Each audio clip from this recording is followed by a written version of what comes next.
So right now, we're sitting in the Hurst Park Pavilion, which is a community space in Ashington that I've turned into a temporary exhibition space. It's the second time that I've did so here, but this is the first time when I've had full curatorial control. I'm the curator of the exhibition, Into the Future Art Endgame. And it's kind of a new venture for me in a way, because I've never, in the past, I've been self-directed and my art practice is completely my own. But I've kind of stumbled onto a path where I've somehow ended up working with kids and showing other people and having to show other people and explain to other people what I do and how I live as an artist, and what it actually is to be an artist. And that made me think about when I was young, because when I was young, I would never have understood what an art exhibition was. If someone had said, do you want to come to an art exhibition? Or do you want to go and see one? I wouldn't have had like any clue of what they meant. And I've heard from people things like, oh, well, what are you doing? Like things with fire and juggling and stuff. And I understand like it's a lack of awareness completely, because even Newcastle, there's not much. I can't remember any example in school or where I was encouraged to go to an art exhibition, or where they reached out to my area. And so I think if I had that, it would have been severe on the impact that art had on me, like at an earlier age. And so that's why I've led to me doing what I'm doing here. And it came together quite organically. I didn't intend to be working with kids and then put them in an exhibition, because I don't believe art's just about selling work. But I've realized the financial aspect of it is a good way to motivate people to become involved in it. And when I saw it work, my own work for the first time, for like a relatively small sum, but it was £75 is still quite a lot of money worldwide scale, because there's some people who have nothing. That it changed the dynamic of art to me. I suddenly realized like there's an actual value to what I'm doing, that I'd never really considered before. And I think in this exhibition, some of the kids had the fortune of selling the work, which was unexpected for me. I was hopeful that people might want to buy work and potentially get an investment, but I think people were unaware of the idea of investment in art, because the person that bought my first painting, a woman called Eliza, from not far from here actually, that work now, she bought it for £75, worth 4 figures, easy.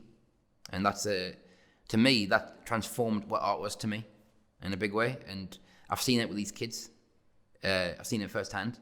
The minute this money was presented to them for their work, just the glow on their face and like this animated look, like wow. And like people were coming and giving the money to me, because I was the curator of the show. I made a speech and explained the works for sale. You can buy stuff for your house if you want. And once people realized that, I think it made them open their eyes. Oh, you could buy this work. This is now a potential object of value.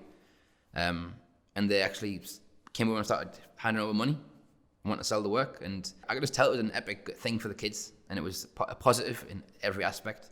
But I don't want to push them too far into the selling aspect. I want them to be inspired with art, and the financial aspect can really ignite that, I found. One of the most common things that I heard back in feedback from the kids when it came to art was how it could keep you happy and make you happy, or maintain your own mental health in a positive way. And that's something that I didn't really consider when I was making art, per se. Like when I make art, I just do it without thinking about it really. It's what I do inherently. That's my identity as a person. It's like what I'm here for. And when I considered what I was doing it for, like what is the actual purpose of you doing this? It kind of is to maintain my own happiness and mental health, and also to make my mom happy, to make my mom proud. But to me, that's my happiness. So it's, and hearing that from the kids, I found it interesting, because I wasn't aware of that in such a way. Like when I'm working with kids, I'm showing them what I'm doing, trying to make them more inspired and have more belief in themselves, because they're from the exact same place I am, and with the same potential. And actually, they got a benefit, because I didn't know about all this stuff when I was that age. And hearing it back, it made us more. It's a big responsibility when if you're doing something like that. If people are actually getting positive energy from it and positive benefits from it, and it's inspiring people and trying to change the area in a positive way, it can't be a bad thing. Art in general, to me, it really has saved my life in a big way. The same way that I used to say skateboarding saved my life, because skateboarding kept us out of trouble. It kept us off the streets on the streets, but also off the streets in a bad way. And with art, it's given us hope that I can actually do something in the world. Because I wouldn't want to be here in this world if I can't change it in a positive way. Because there's so much I see around us that's not how it should be, and I can picture it how it could be different. And I've seen how things are different for certain groups of people in society, and art has given me a platform as a person. Like, I'm Jamie, the artist, but at the same time, I'm a human being, like anyone else, like anyone watching this. Like, we're all just humans. If my name was Banksy, or if my name was Van Gogh or Picasso, I'm just a person. But it's the thing that you create which makes people stop and consider, oh, why is that person did that?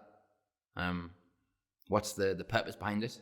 And if it's interesting, if there's something to it, if it's unusual, and often you don't know if what you're doing is like that until later on. It's really powerful. It's like a gift. I believe it's a gift given from the infinite, or whatever you want to believe in. I think everyone's got something. But art's been my thing for the longest, and it's, when I say it's saved us, it's given me hope that I actually can change this world. Because I'm being like very, very deadly serious. I wouldn't want to be in this world if I couldn't change it in a positive way. And working with the kids and seeing their response to what I've done and their belief in themselves, hearing some of the ideas they've got and some of the artwork they make and saying it, it inspires me. So it's a reciprocal relationship. I get something from it as well, and it's given more purpose as an artist, because everyone's got a purpose. As we're on Earth, we're consuming. We're told to succeed, you've got to accrue as much money as you can, as much power, respect, whatever you want. But when you often see people who have got a lot of money or a lot of prestige or power, they're not happy as people. I've met some people who are incredibly wealthy, but they're incredibly unhappy people. And to me, success, like the success in what I'm doing, is seeing the change in the youth around us. I've had directly people tell me, like, oh, I want to be an artist. I want to start work like you. And that's quite something. When you consider what the area is like, where we're from, there's like immense drug problems, like no work. A lot of people's parents are deemed unmotivated. They don't believe in themselves to begin with, and so they don't instill that belief into their children because they're raised to have no belief. And it comes with the area, but we have famous sports players from around the area, and that's very renowned, and people are very proud of that. But sports is only one area. There's a whole other area of the mind and thoughts and ideas and expressions that we don't really have. We're not renowned for that. If you go to Eton or any private school like that, you're taught you're going to have a play in the world, you're going to have an actual say in the world, and you're made to believe that that's going to be the case. And so they read newspapers, and you're actually encouraged to take part in the world, not just be a spectator, to be an actual participant. And that's what my art allowed me to do in a massive way. And that's what I always kind of set out to do, to try and be like a participant in this world. That's what I like, linked into what I'm saying. Like, I wouldn't want to be here if I couldn't change things. I don't want to sort of run for office and be like, vote for me, I'm going to change things X, Y, Z.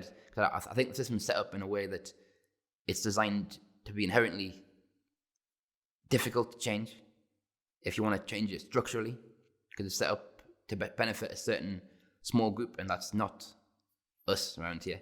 But we can change it, and I think things like this are showing that we can.